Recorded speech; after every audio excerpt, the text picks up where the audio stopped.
Hello everybody, welcome back to Obscurities and Miniatures with me, Lord Tamberlane.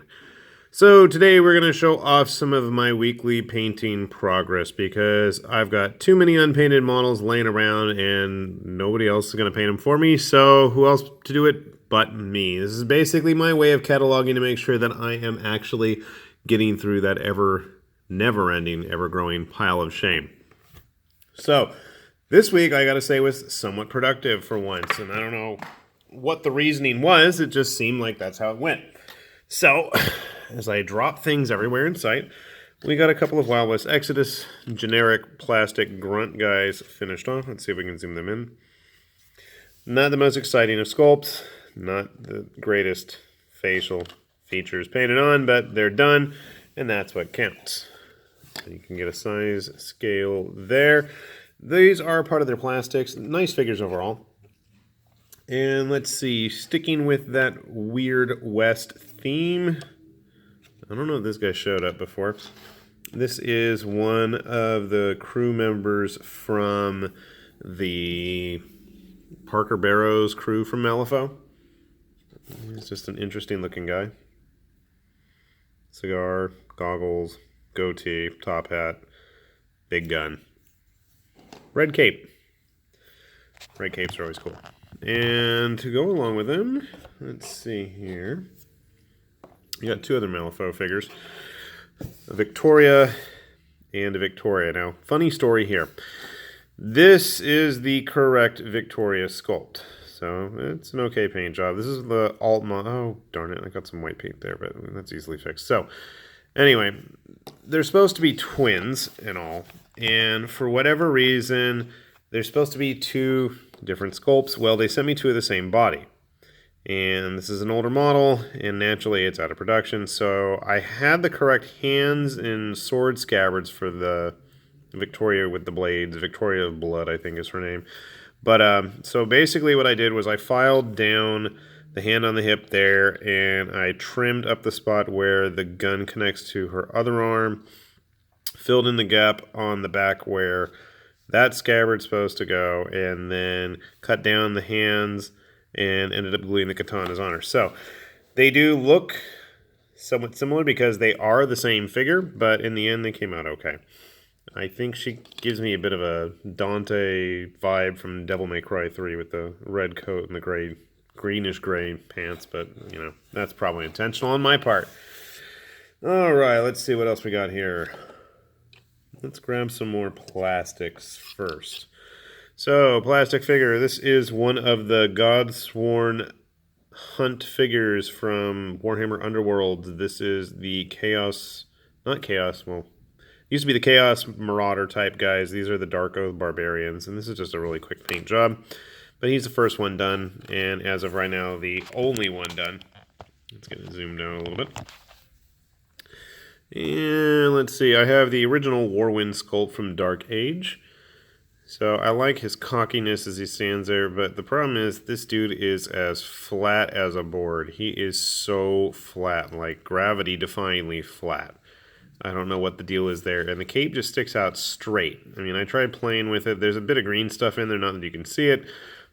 I wanted it to go kind of upwards and outwards, but nope, it goes straight. Nice thing about figures like that is they are very, I don't know, game agnostic. You could probably fit him in just about any system.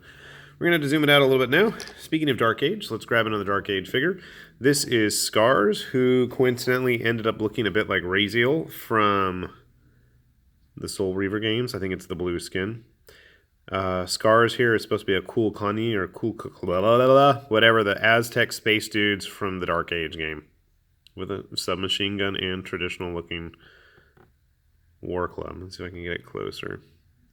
He's actually supposed to be on a 40mm base, but I just didn't seem to like it. I tried putting him on it. I ended up using a 30mm base instead. He fits this better, I think. Got everybody out of focus now. Alright, what else we got? Digging through the pile here. Alright, how about we get some... one more plastic. No, do I have more? I'm talking to myself. Ah, here we go. The Locust. is already done. I just got a locust the other day, and some of you already watched that video on him. There we go. So, just a quick and dirty paint job on this guy.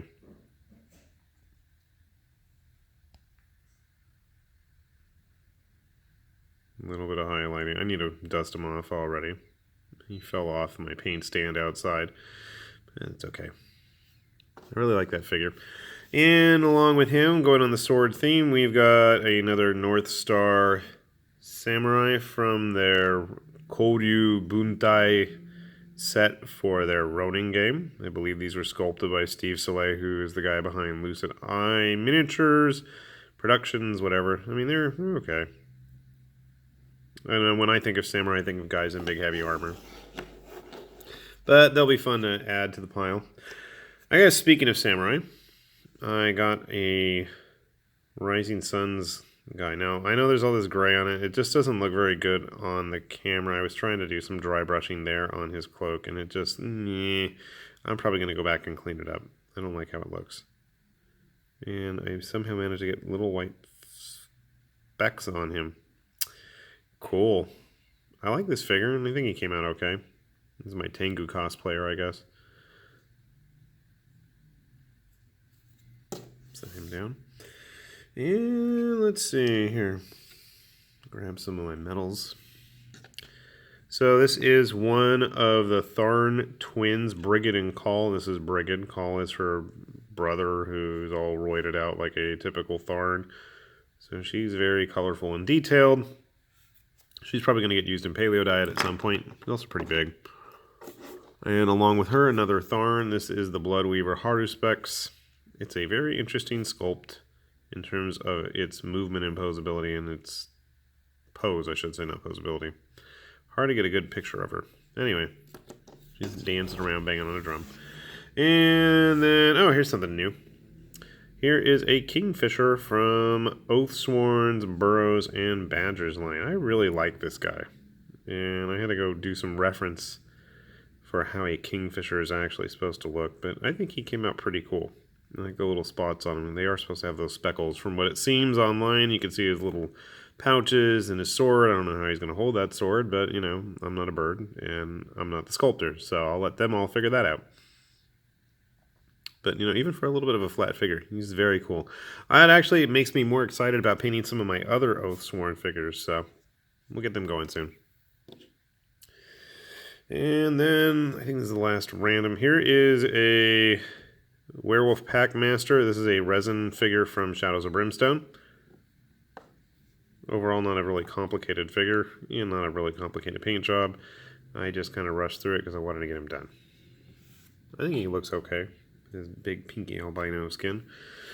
And now we're going to move into some Wrath of King stuff. So I did a very quick and dirty, and I mean, definitely needs, there's some room for improvement. This is one of the Shale Han figures. This is like their Asian faction. I believe they're called Dragon Legionnaires. He's just kind of generic and boring. I reversed the colors. The studio scheme had a white robe, which looked way too much like a bath robe, bath towel thing with a green trim. So we flipped that and just got it done. Stick him down there. And then there's this dude from the Hadros faction, which is their Fishman faction, and he's just covered with all kinds of junk. There's coral, there's shark fins, there's barnacles, there's whelks and snail shells and teeth, and there's everything. Tentacles all over him, starfish. I mean, he's a busy figure. I think he came out okay. And then we have the Panda. This is one of the celestial host for the Shale Han as well. Again, that's the Asian faction with his little teddy bear belt buckle, which is kind of cool. I mean, I think I got this guy done in a day. Believe it or not, all this stuff actually was finished in a week. Some of it was started earlier, but I mean, I did finish it at least this week. This is one of the female Paragons of Wrath. This is another Shale Han figure, 40mm base. She didn't seem to have as many prosthetics as the male versions, so we just rolled with it. There's no real good. Oh, here, One more. And then there's this big guy. Yeah. This, let me see if I can, that's got to go out. Too close. This is the Hate Forged Titan. This is for the Technus faction. The Technus are the unionized piggies and armored men-at-arms faction with all the clockwork golems and junk like that. He's a big figure, and he's on an 80mm base. And as far as I know, I made sure to post a picture of it up on Daka with a bunch of search string info. I can't find any other actual painted copies of this guy out there. I saw one once on Facebook, and that's about it. I mean, there's the one on the box, and that's about it. He did not want to cooperate very well going together, just so you know. Otherwise, I mean, he's a big model. Oh, sorry, I forgot one guy. This is an orc weird boy or something? I don't know. He's from Age of Sigmar. He's one of the Iron Jaws guys. He's okay. Again, this is a skull model I had started a long time ago and just finally sat down and said, let's finish him up. And then last but definitely not least, I got the Lord of Sorrows painted. This is a big model. Let's talk about this guy real quick. He probably needed his own video. So the Lord of Sorrows is from Creature Caster, and hopefully you can't see too many of the spots I missed because he was kind of a pain to put together. And oh crap, what happened there? I somehow got paint all over. Oh boy, that's always fun. So anyway, I don't know what all the little tentacle things are hanging off him. The first time I saw this guy, I thought, you know what, he's totally a hive tyrant. But actually, no, he's basically a Nurgle demon. He had a pair of alternate hands, I think they were the lower hands, that had like scything arms, so I mean, which made it even more like a hive tyrant. And he had like a fly face that came with it. And I mean, I guess you could probably use it as a hive tyrant, especially if you want to do a little bit of green stuffing. But he's going to be another one of my Nurgle demons. And I don't know what the hell happened. There's like just random spots of paint on him. Well, that's going to have to get fixed. So, as we slide him out of the way, just to get a good sense of scale there, you can see that is quite a bit of painting done this week. So I'm very pleased with myself, even if I did manage to get paint all over that thing. They're all done. So that's a nice chunk of space cleared off my table. That was basically instantly filled as soon as I took these guys out to seal them. So with that said, if I can manage to get all that stuff painted, working full time, dealing with the kids and all of life's complications, what's your excuse for not picking up those paintbrushes, huh? With that said, the Xylord Tamberlane and Obscurities in Miniature saying, you better get to painting too. Bye-bye.